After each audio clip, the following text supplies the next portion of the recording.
Hello नमस्कार, मैं विवेक आप सबका एम विद आरबी परिवार पे स्वागत करता हूं। आज इस वीडियो में यूपी SSC पेट के महत्वपूर्ण प्रश्नों को डिस्कस करने वाले हैं जो होंगे मैथ के। तो आइए चलते हैं आज के अपने पहले प्रश्न से और शुरुआत करते हैं। तो आज का पहला प्रश्न क्या है?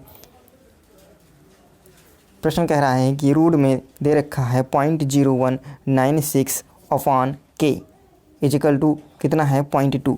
तो क्या पूछा गया है? के का मान ज्ञात करो। के का मान आप कैसे ज्ञात करोगे? तो यहाँ देखो आपको कितना दे रखा है, पॉइंट में 0.0196 अपॉन के। तो यह आप यहाँ तक देखोगे तो ये लिखा है 196। 196 किसका? रोड में करोगे तो 196 किसका होगा? तो आप कहोगे 14 का। किसका होगा? 14 का। अब दशमलव कैसे लगाओगे? दो संख्या के बाद में, एक यहाँ और एक यहाँ, दो जोड़ा बने यानी दो के बाद दशमलव, 1 2। तो आपका दशमलव कहाँ लगेगा? यहाँ पे। और बटे कितना है? के। और बराबर में कितना दे रखा है? 0.2।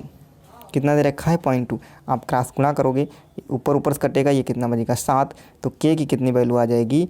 0.7। कितनी आ जाएगी? 0.7। यानी ऑप्शन आपका कौन सा सही हो जाएगा? बी बिल्कुल सही जवाब होगा। क्लियर है? अगले प्रश्न पे चलें। अगला प्रश्न देखो क्या कहा गया है। अगला प्रश्न है कि 2.8 का स्क्वायर माइनस 1.2 का स्क्वायर अपान में ये दे रखा है। यहाँ पर आप दो फार्मूले यूज करेंगे। पहला देखो, यहाँ पर आप वैल्यू मान लेते हैं कि a बराबर कितना मान लेते हैं, जो ऊपर दे रखा है 2.8, और v की वैल्यू कितने मान लेते हैं? 1.2। ठीक है।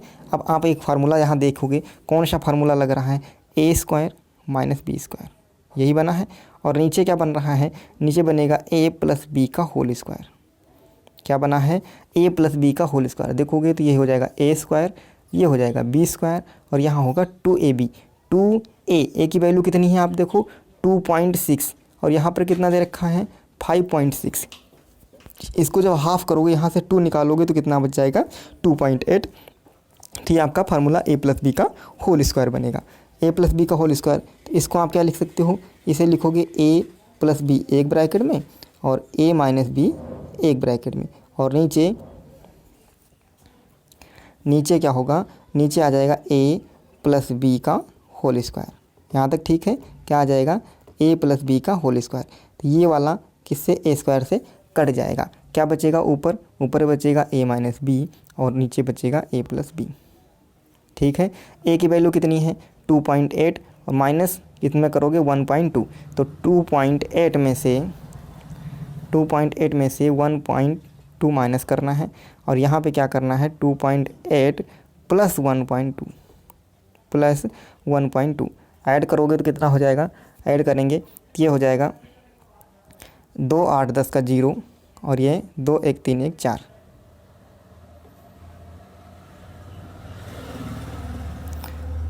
8 10 का 0 से मिला 1 2 1 3 1 4, और नीचे कितना? माइनस करना होगा। यहाँ पे माइनस करोगे तो ये बचेगा 6, और ये बचेगा 1, यानी 1.6, और इसको ऐड करोगे कितना आ जाएगा?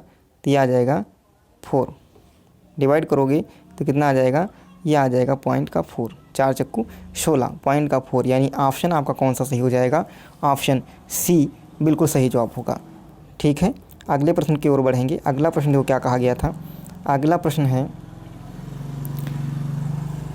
इसमें आपको क्या करना है? इसमें यह आपको ये जो x दे रखा है, ये 0.4 दे रखा है। कितना है? 0.4। आपको क्रॉस मल्टीप्लिकेशन कर लेनी है। इधर मल्टीप्लाई करोगे यानी x की पावर 1.6 गुणे x की पावर 0.4 इजिकल टू ये कितना आ जाएगा? 96 मल्टीप्लाई 24। यहाँ देखो आधार सेम है, ऊपर घातें जुड़ जाएंगी, तो 1.6 में 0.4 जोड़ोगे कितना हो जाएगा? 2। यानी एक्स स्क्वायर की वैल्यू आ जाएगी कितनी? 96 गुणे 24। कितनी आ जाएगी? 96 गुणे 24। अब इसमें x की वैल्यू निकालोगे, यानी इसका वो अंडर रूट करेंगे तो 96 को हम टुकड़े कर लेंगे किसमें? 16, और गुणे 6 में, और 24 के टुकड़े कर लोगे तो कितना हो जाएगा? 6 गुणे 4 में, यही होगा। अब देखो 16 का वर्ग कितना होगा? तो आप कहोगे 4। ये 6 और 6 कितना हो जाएगा? यानी 6, और 4 का वर्ग कितना हो जाएगा? यानी 2। तो कितना आ जाएगा 6 चौक 24 और 24 दूना 48। आपका उत्तर कितना आ जाएगा 48, यानी ऑप्शन बी जो होगा वह बिल्कुल सही जवाब होगा। अगले प्रश्न की ओर बढ़ चलेंगे। अगला प्रश्न क्या कहा गया था? अगला प्रश्न प्रतिशत से है। कहाँ से? प्रतिशत से, कि राम का वेतन श्याम के वेतन से 33.1/3% कम है, तब श्याम का वेतन राम के वेतन से कितने प्रतिशत ज़्यादा होगा।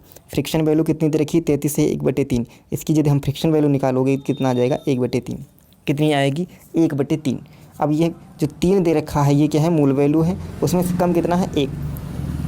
कम कितना है? 1। तो 3 में से 1 कम करोगे कितना आ जाएगा? 1/2। और इसको प्रतिशत में निकालना है तो 100 से गुणा कर दो। कितना हो जाएगा? 2 से कट करोगे, यहाँ आ जाएगा 50। यानी आपका उत्तर कितना आ जाएगा? 50%। कितना? 50%। यानी ऑप्शन सी जो होगा वह बिल्कुल सही जवाब होगा। क्लियर है? चलो अगले प्रश्न पे चलेंगे। अगला प्रश्न क्या कहा गया है? अगला प्रश्न है कि एक संख्या का 13% उसी संख्या के 5% से 16 ज़्यादा है, तो वह संख्या ज्ञात करो। क्या पूछा गया? एक संख्या, तो मान लीजिए संख्या कितनी है? x। कितनी संख्या है? x।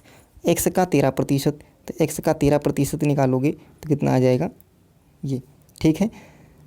उसी संख्या की, ये दोनों बराबर होंगे, उसी संख्या के 5%। 5% का मतलब क्या हो जाए? इसका प्रतिशत निकालेंगे तो यह 5%। 5% से 16 ज़्यादा है, यानी कितनी ज़्यादा है? तो यह 16 ज़्यादा है। बस इसको हल करेंगे, ये वाली वैल्यू इधर ले जाएंगे तो ये कितना लिखा है? 13x/100, और ये इधर जाएगी तो कितना हो जाएगा? माइनस का 5x/100, और बराबर में कितना बचेगा? 16। बराबर में कितना बचेगा? 16। आधार दोनों के सेम हैं, 100 हैं, तो यहाँ कितना आ जाएगा? यह आ जाएगा आपका 100। कितना आ जाएगा? 100, और 13 में से 5 जाएगा तो कितना बचेगा? 8x बराबर 16। 8 से कट करोगे, 8 कम 8, 8 दूनी 16। क्रॉस मल्टीप्लिकेशन कर लेंगे तो x बराबर कितना आ जाएगा? 100 की यहाँ इसके नीचे 1 मानेंगे और क्रॉस गुणा करेंगे तो x, और 100 को 2 से करेंगे तो 200। तो x बराबर कितना आ गया आपका? 200। x बराबर कितना आ गया? 200। यानी ऑप्शन आपका जो सी होगा वह बिल्कुल सही जवाब होगा। क्लियर है? चलो अगले प्रश्न की ओर बढ़ेंगे। अगला प्रश्न क्या कहा गया था? अगला प्रश्न है कि 5 क्रमिक संख्याओं का औसत कितना है? n। अगली 2 संख्याएं और मिला दी जाएं तो 7 संख्याओं का औसत कितना हो जाएगा? 5 संख्याओं का औसत n दे रखा है, और यदि अगली 2 संख्याएं और मिला दी जाएं तो पूछ रहा है औसत कितना हो जाएगा। आपको पता है कि यदि संख्याएं कैसी हैं? क्रमिक हैं। संख्याएं कैसी हैं? क्रमिक हैं। तो एक संख्या के बढ़ने से औसत में 0.5 की वृद्धि हो जाती है। कितने की? 5 की वृद्धि हो जाती है। कब? जब संख्याएं आपको क्रमिक दे रखी हों, संख्याएं क्रमिक दे रखी हों, तब एक संख्या बढ़ने पर औसत में 0.5 की वृद्धि हो जाती है। यहाँ पर देखो औसत कितना दे रखा है? आपका n दे रखा है, और संख्याएं कितनी बढ़ रही हैं? 2 संख्याएं बढ़ रही हैं। एक संख्या बढ़ेगी तो 0.5, 2 संख्याएं बढ़ेंगी तो 1 की, 3 संख्याएं बढ़ रही हैं तो 1.5। मतलब एक संख्या बढ़ने पर जब 0.5 की वृद्धि होगी तो जितनी संख्याएं होंगी उसमें 0.55 ऐड करते चलेंगे। तो यहाँ पर संख्याएं कितनी? 2, तो 2.5 + 0.5 कितना हो जाएगा? 1। तो औसत में कितने की वृद्धि हो गई है? 1 की वृद्धि हो गई है। यानी ऑप्शन आपका जो बी होगा वह बिल्कुल सही जवाब होगा। 2 संख्याएं बढ़ाने पर 1 बढ़ जाएगा। यहाँ तक बात सही है? चलो बहुत अच्छी बात है। अगले प्रश्न की ओर बढ़ेंगे। अगला प्रश्न देखो क्या कहा गया था। अगला प्रश्न कहा गया है कि 7 संख्याओं का जो औसत है वो कितना है? 18। उनमें से एक संख्या कितनी है? 17। 17 के स्थान पर यदि 31 रख दिया जाए, कितना रख दिया जाए? 17 के स्थान पर 31 रख दिया जाए तो कह रहा है नवा औसत ज्ञात कीजिए। कोई 7 संख्याएं थी जिसमें से एक संख्या जो 17 थी इसकी जगह पर 31 रख दिया जाए, मतलब ज़्यादा रखा जा रहा है, तो 100% एवरेज जो आएगा इससे ज़्यादा ही बढ़ के आएगा, इससे ज़्यादा बढ़कर आएगा। तो कहने का मतलब पहला ऑप्शन तो ऐसे कट गया, पहला ऑप्शन तो हो ही नहीं सकता, यानी वैल्यू 18 से ज़्यादा आएगी। देखो कितनी ज़्यादा आ रही है, तो 31 है, 31 में से यदि हम 17 माइनस करें तो कितना बचेगा? तो यह बचेगा 14। मतलब जो 14 एक्स्ट्रा रखा जा रहा है। एवरेज का मतलब क्या है? जितनी संख्याएं होंगी उसमें बराबर बराबर बटेगा। 14 जो है, 14 को हम बराबर बराबर बांट दें, कितनी संख्याएं हमारे पास हैं?